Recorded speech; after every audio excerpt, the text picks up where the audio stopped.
वंचित बहुजन आघाडीची महाविकास आघाडीसोबतची अजूनपर्यंत युती पूर्ण झालेली नाहीये। त्यामुळे मवियाच्या पक्षांकडून पक्ष बैठक किंवा कार्यक्रमाला कोणी बोलावत असतील तर त्या बैठकीला किंवा कार्यक्रमांमध्ये उपस्थित राहू नये। पक्षाच्या प्रदेशाध्यक्ष रेखाताई ठाकूर आणि प्रकाश आंबेडकर यांच्या सूचना येईपर्यंत कोणी सहभागी होऊ नये असं प्रकाश आंबेडकर यांनी कार्यकर्त्यांना सांगितलं।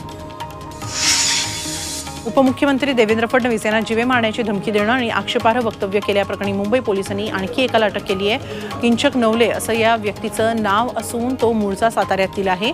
मराठा आरक्षणासंदर्भात मुलाखत देताना त्यानं फडणवीसांबाबत आक्षेपार्ह वक्तव्य केलं होतं।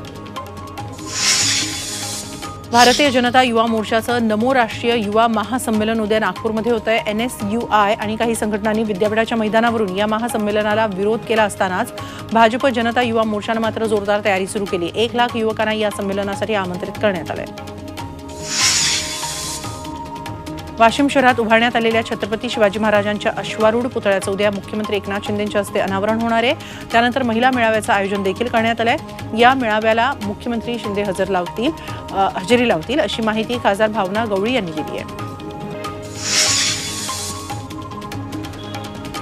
उत्तर प्रदेशमधल्या जौनपूर लोकसभा मतदारसंघाचे भाजप उमेदवार कृपाशंकर सिंह यांनी उपमुख्यमंत्री देवेंद्र फडणवीसांची भेट घेतली। कालच त्यांना भाजपकडून उमेदवारी जाहीर झाली आहे। त्याच पार्श्वभूमीवर निवडणुकीबाबत चर्चा करण्यासाठी सागर बंगल्यावर त्यांनी फडणवीसांची भेट घेतली। लोकसभा निवडणुकीच्या पार्श्वभूमीवर गोव्याचे मुख्यमंत्री प्रमोद सावंत रत्नागिरीच्या दौऱ्यावर आले होते। त्यांनी गणपतीपुळ्यामध्ये गणपतीचं दर्शन घेत अभिषेक केला। त्यानंतर त्यांनी सावरकर नाट्यगृहात कार्यकर्त्यांना मार्गदर्शन केलं। लोकसभा निवडणुकीच्या पार्श्वभूमीवर प्रमोद सावंत यांचा दौरा महत्त्वाचा मानला जातोय।